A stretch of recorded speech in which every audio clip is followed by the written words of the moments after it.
Hello everyone.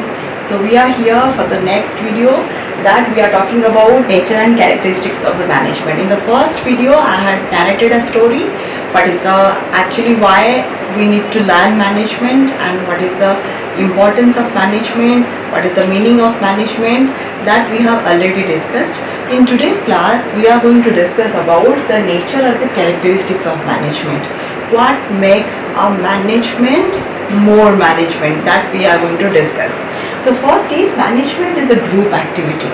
Here just underline this. This is a group activity. What we understand by a group? A group is an association of two or more person or people having a common objective. When we are talking about management, no management can sustain in isolation. Suppose I will tell that I am only single one, running an organization. Suppose I do have a sole trade organization. I cannot say that I am a single manager and I am managing well, because if I am running the sole trade organization also, I have to come contact with the customer. I have to come contact with the suppliers. I have to come contact with the creditors, debtors, those who are associated with my business. So no management can operate in isolation. We need to have a group, or management needs a group activity to be more functional. Fine. Next comes about management is goal oriented. So what we understand by a goal? Goal means goal is a result, and end result is known as our goal. Suppose take for example, I am running a business and my goal is to achieve customer satisfaction in also with a profit. My aim or goal and aim or maybe objective are actually falling side by side. When I am talking about that I need to achieve my goal, it is already been set by the organization, and management is always goal oriented, in the sense that management always wants a proper result, a proper a proper thing to be done. Like take for example, suppose I need to take care of a seminar that needs to be arranged by some of the students of the college. So I will appoint some students, those who are very good at organizing things, very good at studies, or they are having that capability to manage. So I will actually choose all those students. Then I will think about organizing the seminar. Then I will divide all those persons according to all those persons associated, all the students associated with the seminar according to their strength. A person very good at English or very good at communication should actually go for the introduction part. A person who is fundamentally very clear about the subject should take care of the body part.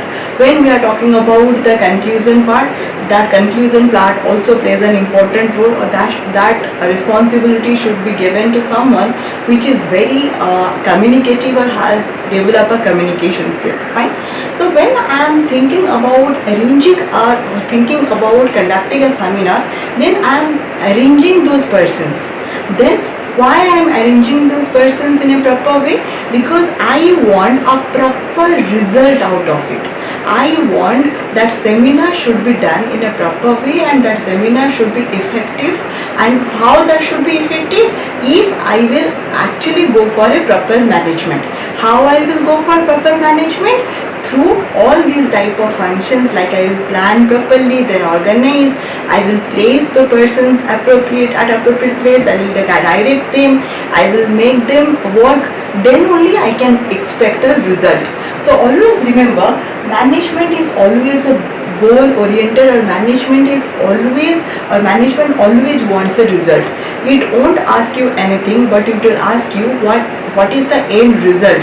Whenever we are going for any kind of sales review meeting, or any if you are coming across with anyone who is from the sales background, you can ask them what exactly they do in a review meeting. They won't ask you what are the challenges you are facing, but they will ask you what is the difference between the target and the achievement. So goal is the part of your achievement. So here we can say that management is goal oriented. Next, management is a factor of production. I hope some of you must have studied in economics about the factors of production. Basically, there are 4 factors of production. What are those?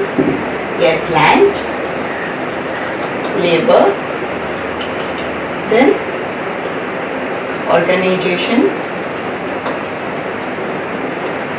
and another one is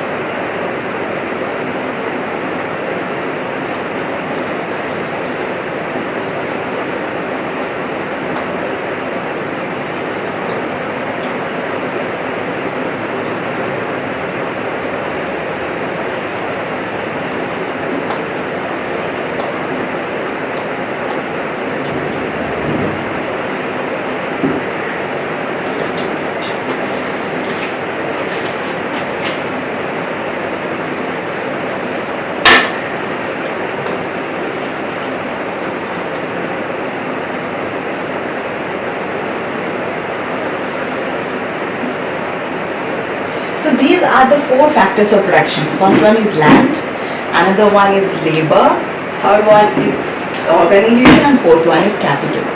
And land always gives or needs your rent, labor asks for wages, organization asks for profit, and capital asks for interest. So when we are talking about management, management is also a factor of production, because when we are talking about a factor of production, these 4 things are necessary to make a product or to make productivity of something. Fine? Capital here means finance. Without what you cannot run any kind of business. When we are talking about organization, it is all sum total of the activities that is being undertaken, and that is also a very important part of our management. The labor who always ask for the wages, and land who always ask for the rent. So without this 4, no production process can take place, or no production can take place.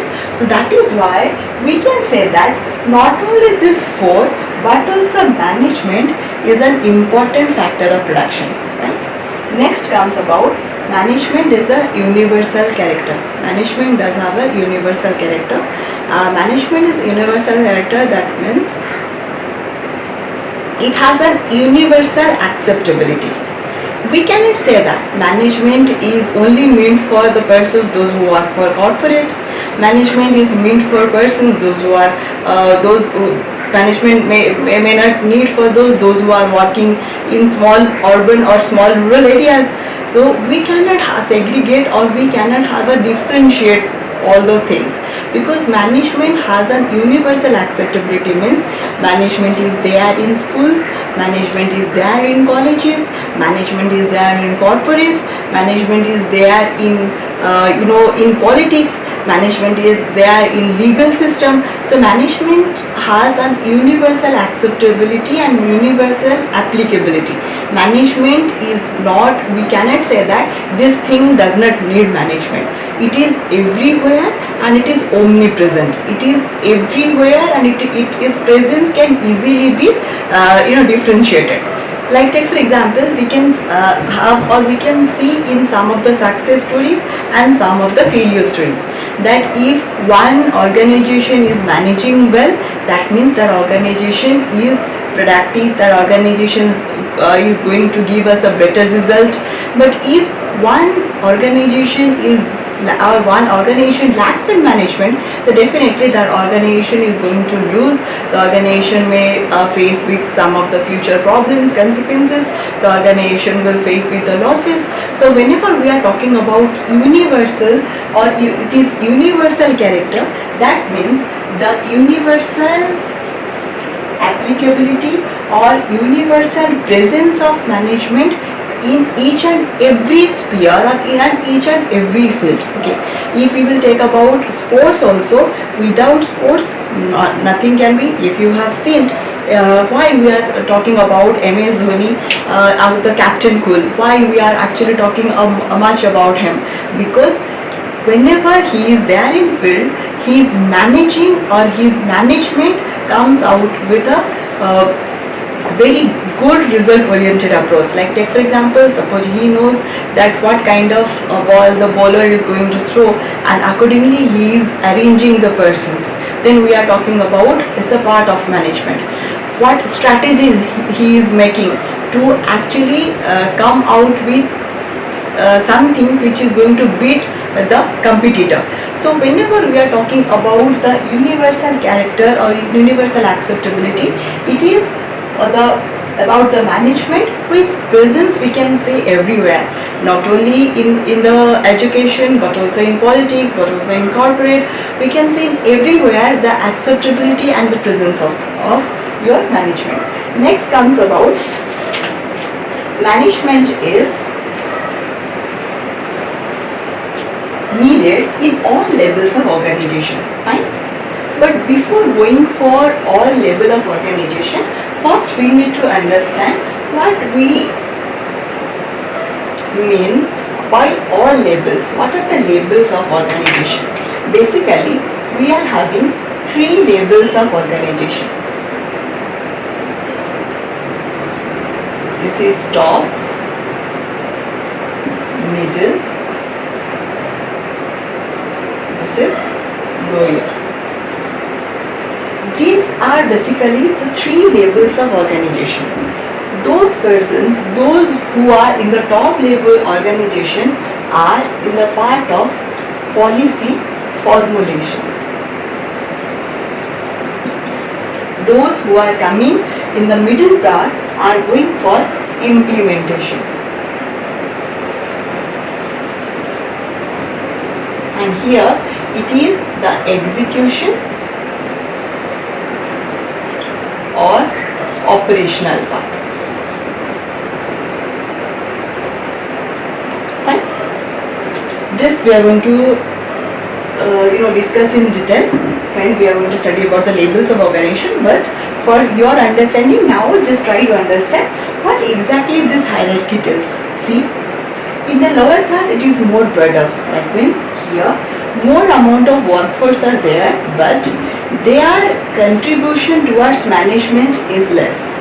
Here the workforce is little bit more than the lower level of organization and more than the top level organization, but they are actually bridging the gap between both top and lower level organization, and they are actually implementing the policies which has been formulated by this top management level. So here we are those persons, those who are sitting here, maybe your managing director, the CEO, CFOs, chief manager of every chief manager of every department of the organization, like maybe CL, maybe or maybe the regional managers, all are having your existence in the top level management. They are the amount of persons or the amount those who are actually formulating policies must be less, but this plays an important role, because here they are actually going for the planning. Here they are going for organizing and coordinating things. Here they are actually going for this executing or operating the things so that the result can easily be shown or known to the top level management. So when we are talking about management is goal oriented, result oriented, this top level management after the policy formulation, they only and only wait for the result. After policy is being executed by this operational level. Right? So here we are talking about this management is needed in all level of organization. It is always that is a myth that maybe the top level organization needs more managerial skill than the lower level management. Yes, to some extent this is true, that the managerial skill that is being needed in the top level management are more, or they need to be more proactive than the lower level management, but management exists everywhere. If they won't manage or execute the work in a proper way, then if any kind of good policy that is being formulated by the top level management or top level organization can never give a better result, because three level of organizations, every level is important, and also in every level the management plays an important role. Fine. Next comes about management is a distinct process. What we understand by a distinct process, that means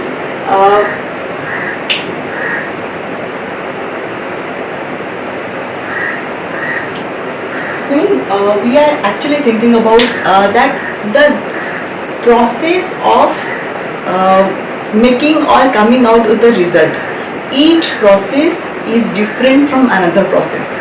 Like we are coming out with the 6 functions of management. Like take for example, we are coming out with planning. Is planning the same like organizing? The answer is quite no, because whenever we are planning something, we are actually, this is more of a thinking function. Then we are thinking that, that is in our mind, that we need to plan, we need to appoint these persons, we need to take into consideration this person whenever we are doing for this project. Then we are organizing those persons, then we are taking those persons. But here we are not thinking, we are actually coming with the execution or implementation of that function. Fine. Then comes about your staffing, or maybe coordinating or controlling. Each and every function is distinct and different from the function, and each and every function has its own importance and significance. So here we can say that management is a distinct process. Then comes about management is a social process. Why it is a social process? Because I have already told in the first characteristic of management, it is a group activity. No management can run in isolation. No management, we cannot say that a single person is managing, so that is a part of management. That is not true. It is a group activity. Each and every person actually combines together, having a common objective, then they are setting for the goals. So whenever we are talking about a social process, that means management takes all people together. When we are talking about the social process, it is consisting of the getting. If we are talking about the process, the getting the work, it is an art of getting the work through others or with others. Suppose I am a team leader, I work for the total team, then I have to show the involvement, I have to get myself involved in getting the work done. Then that is known as your management is a social process. Suppose we were talking about the responsibility or the risk. Each and every person takes the responsibility, and each and every person is having the risk. Yes, the intensity may vary. Like the top level persons may take more amount of risk, or maybe the lower level persons take less amount of risk. But always there is a risk, always there is a responsibility, always there is an authority that is there in the organization, or that is there in the management. So we can say that management is a social process, because here there is an involvement of men, there is an involvement of human resources, there is an involvement of persons to get the work done. Then comes about, it is a system of authority. So what we understand by authority? Everybody has seen, maybe many of you have seen the movie Spider-Man. So what it comes with the last punchline, when the great power comes with a great responsibility. So when we are talking about authority, it is the power that is being given to someone to perform his or her duty efficiently. Then suppose take for example a police. A police is being given the authority to take care of the traffic, to take care of the evil things that is actually running in the society. But when we are talking about suppose a district magistrate, or maybe collector of a district, so he or she is actually responsible for everything that is running in his or her district. So they are not only been authorized, but also they are taking that amount of responsibility, because authority and responsibility goes side by side. If at all I am given the authority, like I am telling you, why I am making this video, why I have started a YouTube channel, because I'm a government lecturer, I have been well paid, but still then I have started it because I have taken the responsibility to make you understand things. But due to this pandemic situation, our colleges are still not open, so I do have that responsibility to undertake my work in a proper way. So since I am authorized to teach you, since I am a lecturer, that is why I have taken the responsibility and I am also doing it. Fine. So here we can say that management is a system of authority. So when we are talking about this authority, that means management cannot perform in the absence of authority.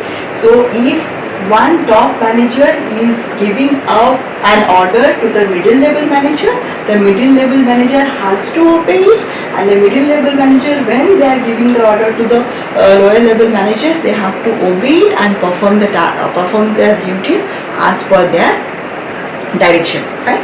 Next comes about, it is a dynamic function. Always remember, this is the most important characteristic of management, because we cannot say that management may have some of characteristics or nature of science, that there is a rule of thumb, or there may be some amount of scientific principles that is being given in management. But always remember, it is a dynamic function. It is ever flexible and ever changing in nature. We cannot say that the management rule that is been running in 19th century is same as that is running in 20th century or 21st century. So whenever as per the need, as per the as per the change, or as per the need, the management functions, rules, everything that is changeable in nature and flexible, and the managers are very much adaptable to take that situation into consideration. I am just giving an example, as management is a dynamic function. If you will see, 15 years before, the bank or banking personnel used to do every kind of work through paper, or there was a red tapism. They used to take big files and do some type of everything was more of been done through papers. But now not a single work they are doing through papers. If it is an automatic telemedicine withdrawal to the check sanction, everything they are doing it through machines. So that is a change. That is a change that has come to come to the 21st century era after the introduction of digital finance or digital financial services, that is known as your DFS. So it has many positive functions, and also many people are being benefited to us. Like take for example, now by sitting at your home, you can do many financial transactions. You don't need to stay to the bank, you don't need to go to the ATMs to withdraw money. You are sitting, you are doing every kind of function through interbank money transfers, through quick transfers, through IMPS. There are many type of functions are there. So this is all the result of a man, and every kind of change the management has accepted, and the management is so flexible and so dynamic that this is the nature of the management, that the management professionals need to acquaint themselves in that kind of situation where they are so much adaptable to the frequent changes. Okay. Next comes about, management is art as well as science, as I have already told you in the meaning of the management. Since I have not elaborated it, but still I will give you a little bit glimpse about why we can say that management is an art as well as science. Because management is something which is not only done through proper experimentation process, or not only being a part of a particular body of knowledge which is systematic in manner, but also it is an art. It is something which actually needs a motivation, and motivation is not that does not come out with a proper experimentation, but also that comes out with a psychological phenomena. When we are talking about that, then this is known as your art. You might have seen, you are very much fond of to some teachers, their teaching style. You are also supposed, she will tell that you go and show it there, you will do it. But there are some teachers you are so annoyed with, so that if they will tell you something also, you are, or they will tell some justified thing also, you are unwilling to do. So why? What is the difference? The difference is the art of doing the things. There is a proverb in suppose you need to get that work done through others, you need to be very empathetic. You have to put yourself in that person's condition, and then you have to think, and your work can be done in a proper way. Then comes about management as a profession. As you know that profession means management. We cannot say that management is a profession all total, but yes, after a degree, like people, they are doing for PG diploma in management, they are going for masters of business management. So there are many type of courses of study, or many type of certificate courses which makes this management more effective. Fine. Next comes about management is intangible. As you all are commerce student, I am totally I know that I don't need to make you understand what intangible is or intangibility is. Intangible means what? A thing which does not have a physical presence. The presence can easily be felt, easily be you cannot see it. It does not have any physical appearance, but you can feel it, like a reputation or goodwill. Like that, managements, you cannot see that there is a management is running. It is not about a physical property. It may be in virtual in nature. You cannot see it, but you will always feel the presence. You will always, because whenever we are talking about Tata, we are actually discussing about a good management policy. We are talking about, whenever we are talking about Bill Gates, whenever we are talking about Microsoft company, we can say that it is well managed by a person like Bill Gates. So that is all about the presence. That is a intangible thing which can not be seen, but its presence can easily be felt. Okay, so these all are coming to in the under the nature and characteristics of management. So just write it down, always go through it. I will recommend Sharma Gupta book by Kalyani publication. There is also some of other books also you can refer to. I will put all the referred or reference books in the comment box, and if you are having any kind of doubt, any kind of question, you can put that in the comment box. So here we will finish this session. In the next session, I will go for other type of functions of management, or maybe I am going to discuss about whether management is art or science. Thank you for now.